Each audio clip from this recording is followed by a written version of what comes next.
Metro రైలు రెండో దశ అనుమతుల అంశం 2 నెలల్లో కేంద్ర కేబినెట్ ముందుకు రానుంది. అప్పటిలోగా మొదటి దశ స్వాధీన ప్రక్రియ పూర్తి కావాలని రాష్ట్ర ప్రభుత్వానికి కేంద్రం సూచించింది.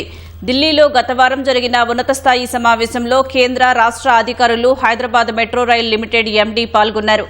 మెట్రో మొదటి దశతో రెండో దశను ముడిపెట్టొద్దని కేంద్రాన్ని కోరారు.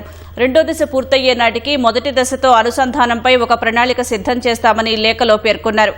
మెట్రో మొదటి దశ స్వాధీన ప్రక్రియ మే నెలాఖరుతోనే పూర్తవ్వాల్సి ఉంది. ఎల్ఎన్టీ హైదరాబాద్ మెట్రో రైల్ లిమిటెడ్కు 13,527 కోట్ల రుణం కోసం ఇండియన్ రైల్వే ఫైనాన్స్ కార్పొరేషన్తో రాష్ట్రం, ప్రభుత్వం ఒప్పందం చేసుకుంది.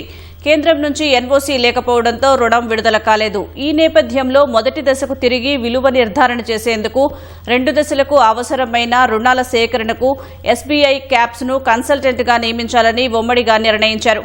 ఆ తర్వాత నెలన్నర రోజులుగా ఎలాంటి పురోగతి లేదు. ఈ క్రమంలోనే 2 నెలల్లో ప్రక్రియ పూర్తి చేద్దామనే హామీ కేంద్రం నుంచి రాష్ట్రానికి వచ్చింది. ఐఆర్ఎఫ్సీ వెనక్కి వెళ్లిపోయినట్లేనని 3.5% వడ్డీతో ఎస్బీఐ, ఐసీఐసీఐ వంటి బ్యాంకింగ్ సంస్థల నుంచి రుణం తీసుకునే మార్గాలను అన్వేషించాలని రాష్ట్రానికి సూచించింది.